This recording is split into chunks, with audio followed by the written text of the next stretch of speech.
I had imagined this day for years, our anniversary. I pictured roses, champagne, soft music. Maybe Harrison would finally look at me and remember why he fell in love with me in the first place. I smiled as I unlocked the door, humming under my breath. But the moment I stepped inside, the air changed. A laugh, Harrison's laugh, echoed from our bedroom. And then I saw her. Sloane. My stomach dropped. She was sitting on my bed, wearing the smile I had once thought only belonged to me. Harrison didn't even look surprised to see me standing there, frozen in the doorway. "Giselle," he said, casual, like he was greeting a stranger.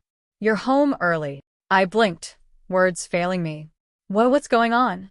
Sloane tilted her head, that smug smile curling. "Hi, Giselle," she said sweetly, but it didn't reach her eyes.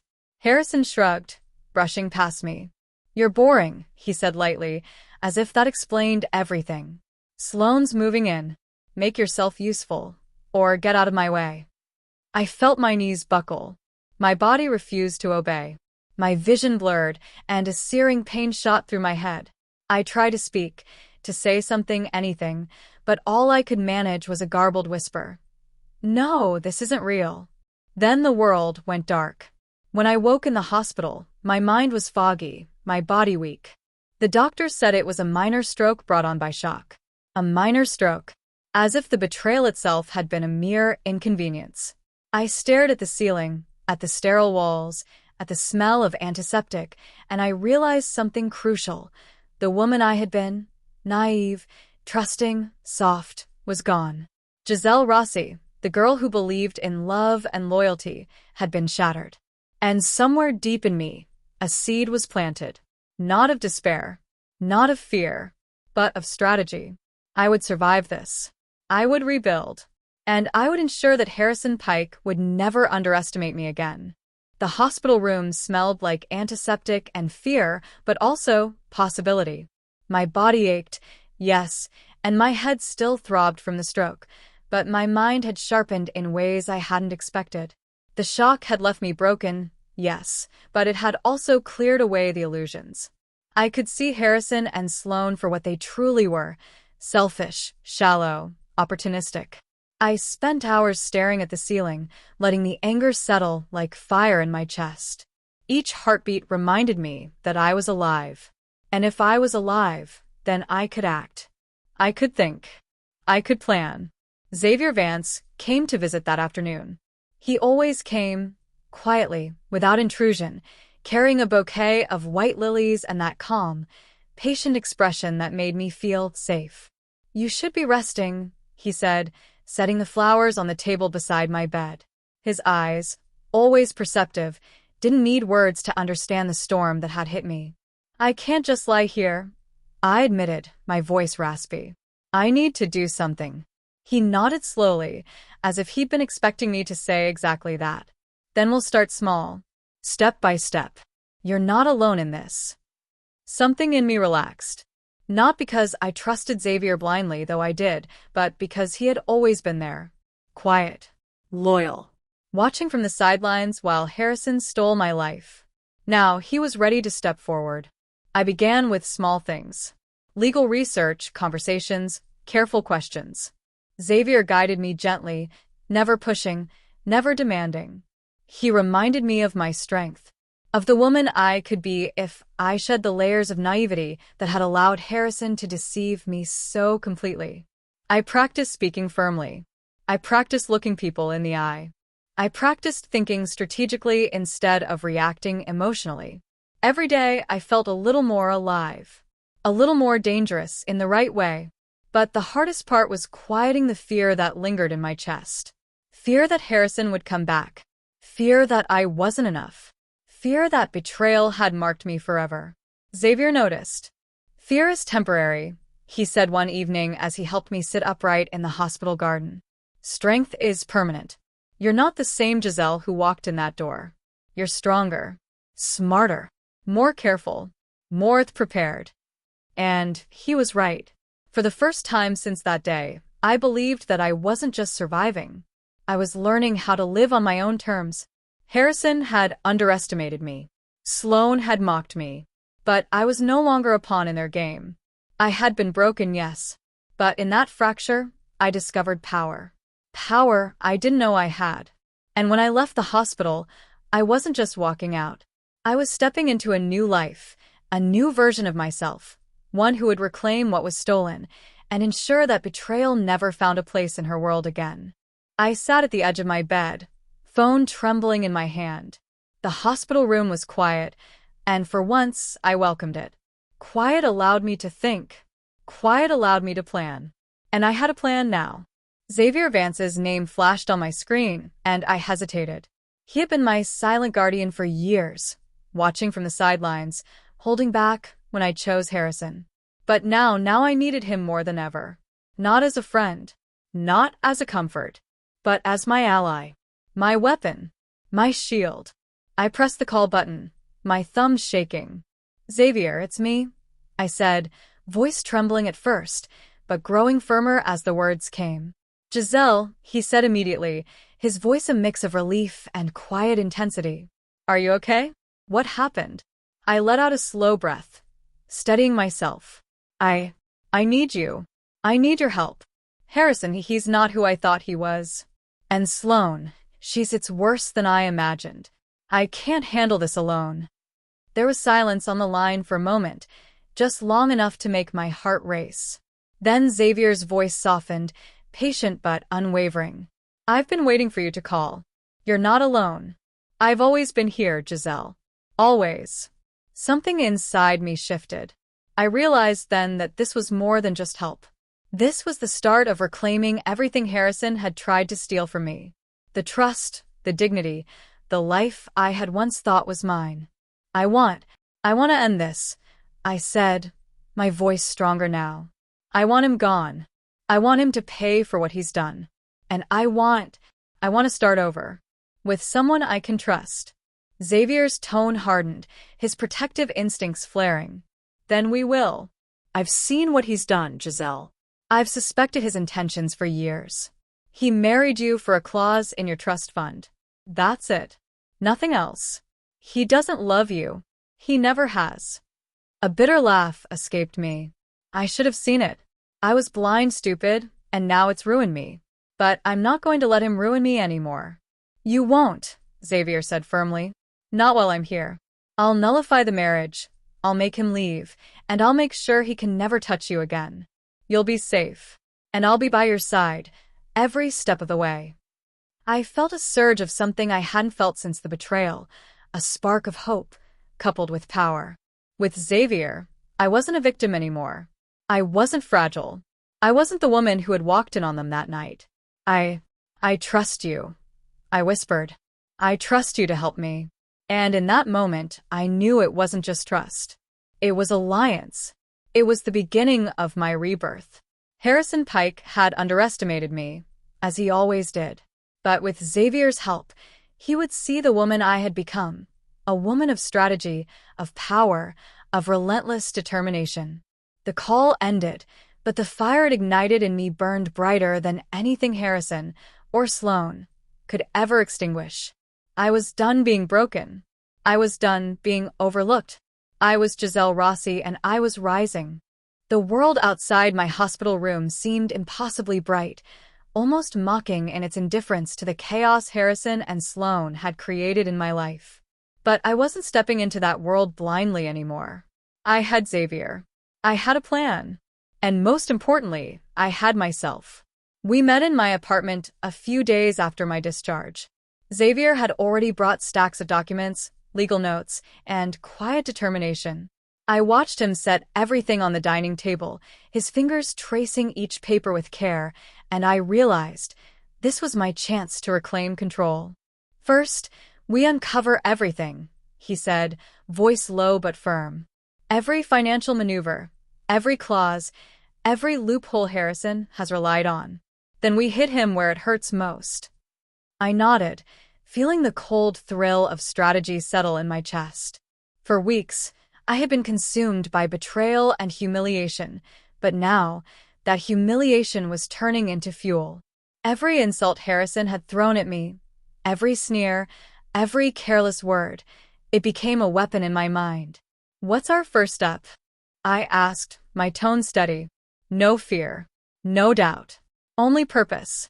"We start with the marriage contract and your trust fund," Xavier replied, sliding a folder toward me. "It's clear he married you for money. That's it. If we challenge the marriage on those grounds, we can have it nullified. And we can make him leave your home penniless."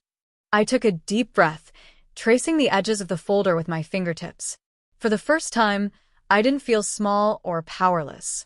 I felt alive. Dangerous, even. I allowed myself a small, satisfied smile.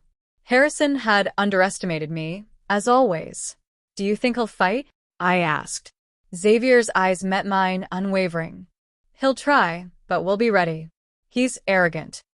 He doesn't expect you to come back fighting. That's his weakness." I leaned back in my chair, letting the gravity of his words sink in. The realization hit me with a strange mixture of relief and excitement. I wasn't helpless. I wasn't a victim anymore. I had an ally, a plan, and a clear path to justice. Over the next days, Xavier and I worked meticulously. Every document, every clause, every subtle loophole became a tool in our arsenal. I wasn't just learning strategy, I was becoming strategy. My hands no longer trembled when thinking about Harrison. My heart no longer quivered at the thought of Sloane's smug smile. Instead, I felt focus, clarity, and purpose. "You're changing," Xavier said one evening as we reviewed a particularly damning document against Harrison. "Stronger, smarter, sharper. He won't know what hit him." "I've had months to rehearse this in my mind," I said, my lips curling into a faint, cold smile. "Now it's time he experiences it in reality." Xavier nodded, a quiet pride in his expression.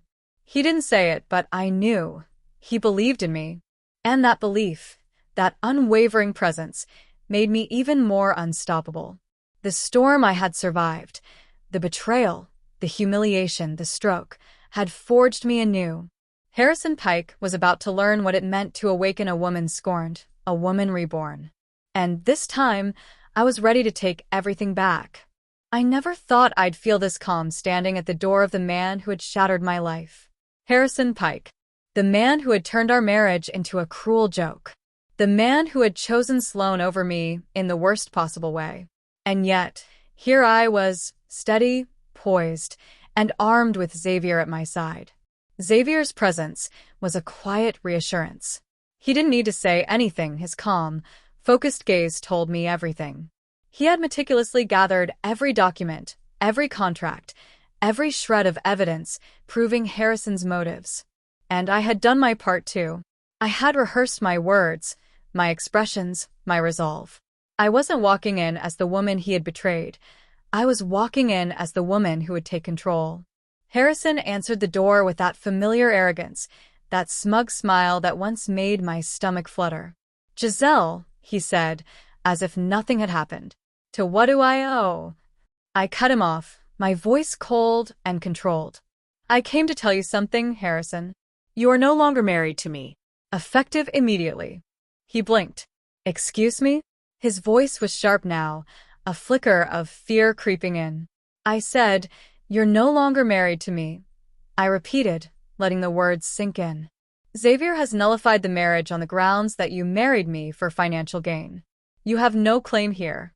And as for the home, consider this your final notice. You are to leave immediately, penniless, without exception." Sloane appeared behind him, her expression faltering.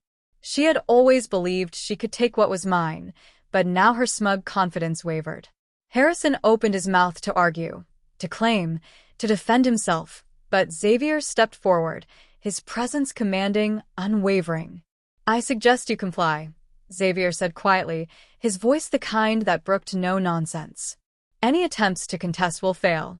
Legally, financially, morally, you have no ground here. Leave before things get worse." Harrison's jaw tightened. I could see the anger, the fear, the disbelief dancing in his eyes. The man who had thought he controlled me now realized he had underestimated not just me, but Xavier and the meticulous plan we had executed together. I didn't gloat. I didn't need to. The truth, delivered with precision and undeniable evidence, was more devastating than anything I could say. I had been patient, strategic, and utterly composed. And now, I was victorious. Harrison finally turned to leave, muttering curses under his breath. Sloane followed, her earlier confidence shattered. And as the door closed behind them, I felt a wave of liberation wash over me. The house, the life, the dignity that had been stolen from me, was finally mine again. I turned to Xavier, my chest rising and falling with a mix of exhaustion and exhilaration. "We did it," I whispered, barely daring to believe it. "We did," he said, his smile gentle, proud, and undeniably warm. "You did it, Giselle." "You reclaimed everything that was yours." And in that moment, standing in a house that had once felt like a prison, I realized something profound. I was no longer the woman Harrison thought he could control. I was Giselle Rossi, reborn, strategic, powerful, unstoppable. And the best part? I hadn't done it alone. The house felt different now. Quieter. Lighter. The walls no longer whispered betrayal. They echoed triumph. I walked through the rooms, letting my fingers brush against the furniture, the curtains, the familiar spaces I had once called home, now reclaimed. Every corner held a memory of fear, of humiliation, of anger, but now it was mine again. On my terms. Xavier was beside me, as always. Not hovering. Not overbearing. But present. Steady. Reliable. His presence was like a shield, invisible yet undeniable. I realized that the trust one had been so careful with, the trust one had denied myself for years, could finally be given freely to someone who deserved it. "You look lighter," he said softly, his eyes tracking me as I moved through the living room. "Like you're finally breathing again." I laughed quietly, a sound I hadn't allowed myself in months. "I am," I admitted. "For the first time, I feel like myself again. Not the woman Harrison wanted me to be. Not the frightened, obedient girl. Just me."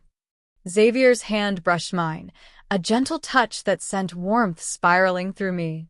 "And that's the woman I've always believed in," he said. "The woman worth fighting for. The woman who deserves everything she wants and more." His words wrapped around me like a promise. I realized then that freedom wasn't just about removing Harrison from my life. It wasn't just about legal victories or reclaimed property. Freedom was knowing I could trust again. Freedom was letting someone stand beside me without fear, without doubt, without hesitation. I turned to him, heart hammering, eyes searching his. "I've spent so long doubting everything," I admitted. I doubted myself. I doubted love.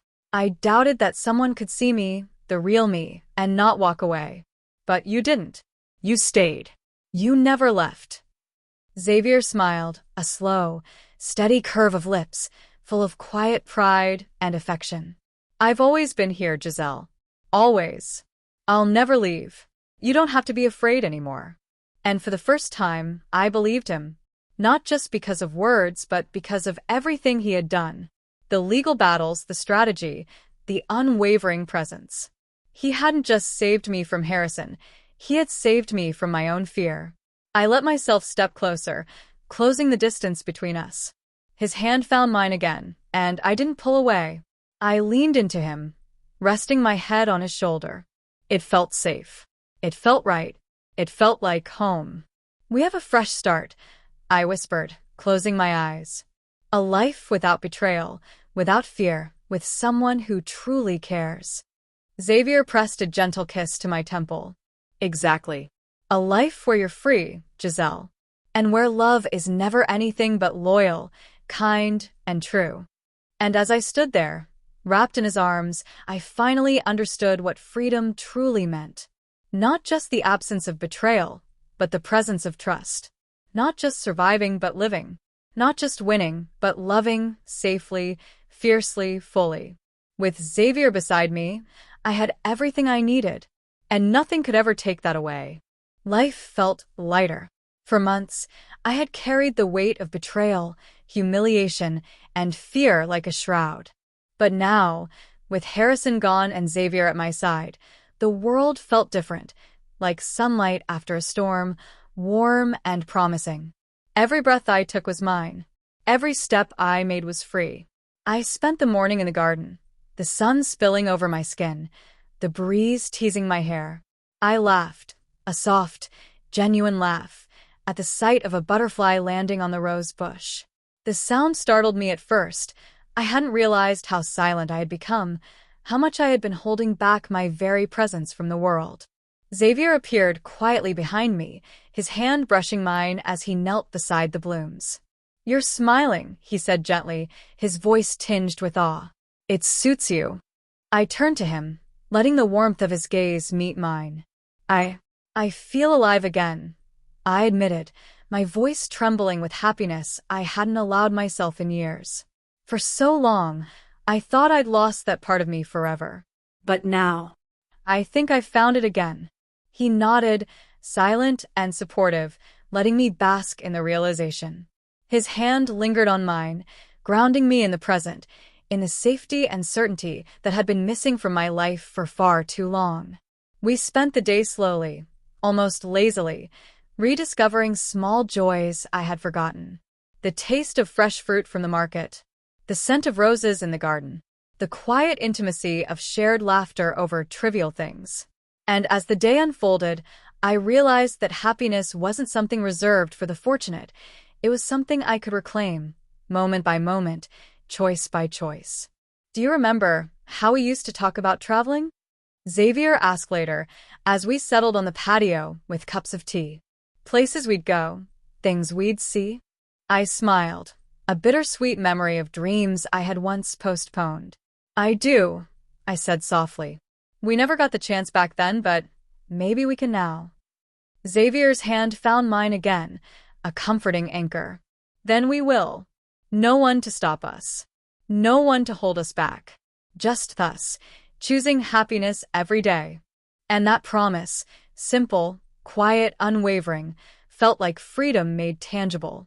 I realized that rediscovering joy wasn't just about laughter or beautiful moments. It was about choosing to live fully, to trust again, to open my heart without fear.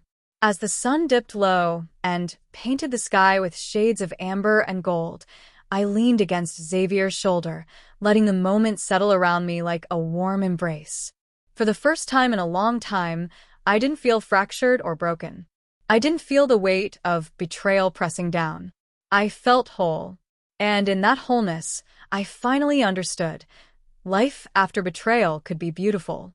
Life after heartbreak could be rich with trust, love, and joy. And with Xavier by my side, I was ready to embrace it all. I had survived, I had reclaimed my life, and now, I could finally be happy again. The house was quiet, but it felt alive. Alive with laughter, warmth, and the subtle rhythm of a life reclaimed. I sat on the couch, a soft blanket draped over my shoulders, and watched Xavier move around the kitchen, making coffee like he always did, with quiet precision, effortless grace, and that calm presence I had come to rely on. I smiled, letting the feeling wash over me. For months, I had lived in fear and betrayal, trapped by someone who had pretended to love me, but only sought to control me. And now, I was free, truly free. Xavier turned, catching my gaze. His eyes softened, that familiar warmth making my heart flutter in a way that no one else ever could. "Morning," he said quietly, holding the coffee mug out to me. How did you sleep?" I accepted it, letting my fingers brush his. "Better than I have in months," I admitted. "I think I finally feel at peace." He nodded, but his gaze held something more, a quiet intensity that made the air between us thrum. "Good," he said softly, "because you deserve more than peace. You deserve happiness. love. Everything you've been denied." The words struck me with a mixture of awe and gratitude.